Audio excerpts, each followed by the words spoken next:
여러분, 시니어 하면 어떤 이미지가 떠오르세요? 아마 우리가 막연하게 생각하던 그 모습이랑 지금의 현실은 차이가 꽤 클 거예요.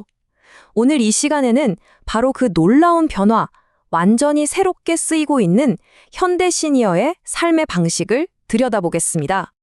자, 한번 솔직하게 생각해 볼까요? 여러분이 생각하는 시니어의 일상은 어떤 모습인가요? 혹시 흔들 의자에 앉아서 조용히 시간을 보내는 모습? 아니면 뭔가 새로운 걸 배우면서 활기차게 지내는 모습? 아마 우리가 가진 고정관념에 좀 도전이 필요할지도 모르겠네요. 그러니까 예전에는 시니어의 삶이 가족을 위한 희생, 또 집 중심의 생활, 여기에 딱 맞춰져 있었다면 요즘은 완전히 다르죠. 자신의 행복을 위해서 여행을 떠나고 새로운 관계를 만들어 가잖아요. 말 그대로 삶의 무대가 집안에서 세상 밖으로 확 넓어진 거죠. 자, 그럼 첫 번째 변화의 핵심부터 한번 제대로 파고 들어가 볼까요? 은퇴하고 나서의 삶, 우리가 흔히 황금기라고 부르는 이 시간에 대한 생각이 도대체 어떻게 바뀌고 있는 걸까요? 예전에는요, 은퇴가 곧 휴식이었어요. 뭐랄까, 평생 고생했으니까 이제 집에서 조용히 쉬는 것. 이게 바로 전통적인 은퇴의 그림이었죠. 그런데 오늘날의 은퇴는 의미가 완전히 다릅니다. 이건 더 이상 끝이 아니에요. 새로운 시작을 위한 발판인 거죠. 보세요. 제2의 직업으로 베이커가 되기도 하고 손주랑 같이 노트북을 들여다보면서 새로운 세상을 배우고 있잖아요. 이 모습에서 느껴지는 에너지가 엄청나죠. 이 변화 정말 드라마틱하지 않나요? 과거의 휴식 그리고 집 중심 생활이라는 단어는 이제 새로운 시작이라는 말로 완전히 자리를 내줬어요. 재취업이나 창업, 봉사활동처럼 훨씬 적극적이고 사회적인 활동으로 인생 2막을 채워나가고 있는 겁니다. 결국 은퇴라는 개념 자체가 뒤바뀐 거예요. 조용히 쉬는 시간이 아니라 에너지가 넘치는 새로운 활동의 시간으로 말이죠. 이게 바로 우리가 보고 있는 첫 번째 거대한 흐름입니다. 자, 그럼 두 번째 변화로 넘어가 볼까요? 이번에는 자기 관리에 대한 이야기인데요. 그러니까 건강이나 스타일, 또 여러 경험에 대한 투자가 어떻게 달라졌는지 한번 보죠. 가장 먼저 눈에 확 띄는 게 바로 외모랑 패션에 대한 생각이에요. 이젠 그냥 편한 게 다가 아니라는 거죠. 나를 표현하는 스타일이 훨씬 중요해졌습니다. 이 패션에 대한 태도 변화가 진짜 재밌어요. 옛날에는 그냥 단정하게 깔끔하게 입는 게 최고였다면 지금은 보세요. 과감한 색깔도 쓰고 액세서리도 하면서 자기만의 개성을 딱 보여주는 거죠. 나이가 들어도 이렇게 멋지게 자기를 가꾸는 모습. 정말 보기 좋지 않나요? 이걸 딱 한 문장으로 정리하면 이거예요. 나이 들면 단정하게에서 나이 들어도 스타일리시하게로.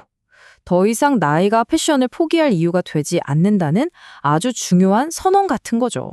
이렇게 자기 자신한테 집중하는 태도는 자연스럽게 돈 쓰는 방식, 그러니까 소비 습관의 변화로도 이어지겠죠?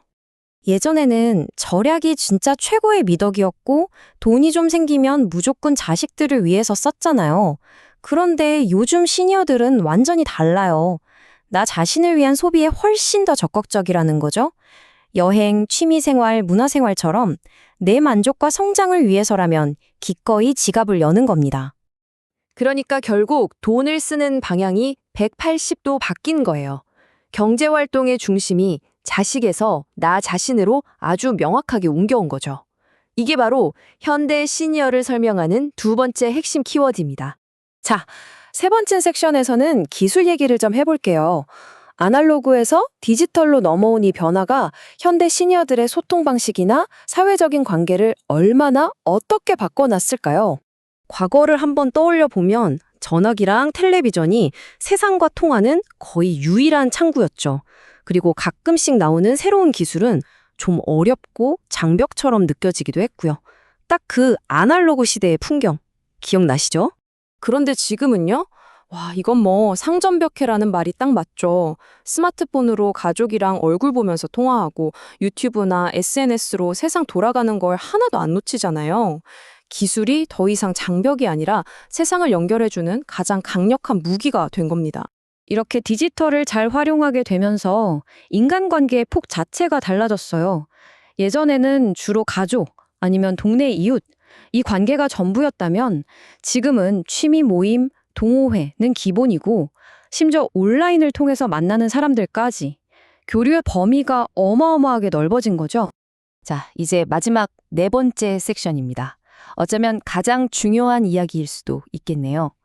지금까지 우리가 본 이 모든 변화들, 그 뿌리에 있는 삶의 목적과 태도, 그러니까 그 근본적인 철학의 변화에 대해서 한번 이야기해 보겠습니다.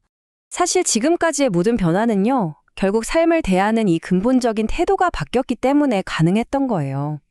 과거의 삶이 가족을 위해서 참고 견디고 버텨내는 인내의 시간이었다면 이제는 내 행복을 위해서 춤도 추고 여행도 떠나는 자기 실현의 시간으로 바뀐 거죠. 좀 더 구체적으로 비교해 볼까요?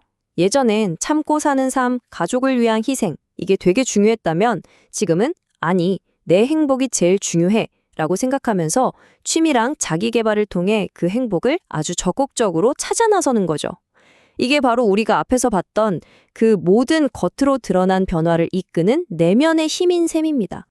맞습니다. 이 자료에서 가장 강력하고 또 핵심적인 한 줄 요약이 아닐까 싶은데요. 바로 희생의 세대에서 내 삶의 세대로의 전환. 이 한 문장이 이 모든 변화의 본질을 그대로 꿰뚫고 있는 거죠. 근데 이걸 절대 이기적인 변화라고 오해하면 안 돼요. 명확하게 정리하자면 이런 겁니다. 과거에는 가족을 위해서 살았다면 이제는 가족과 함께 살면서 동시에 나 자신을 위해서도 사는 거예요. 자기 자신을 돌보는 삶으로 확장된 거죠. 오늘 우리가 함께 살펴본 이 현대 시니어의 이야기는 결국 재창조에 대한 이야기입니다. 정해진 역할에서 벗어나서 내 삶의 다음 페이지를 내 손으로 직접 써내려가는 그런 용기 있는 모습인 거죠. 자, 그렇다면 여러분은 어떠신가요? 여러분 인생의 다음 챕터는 어떻게 새롭게 써내려가고 싶으신가요?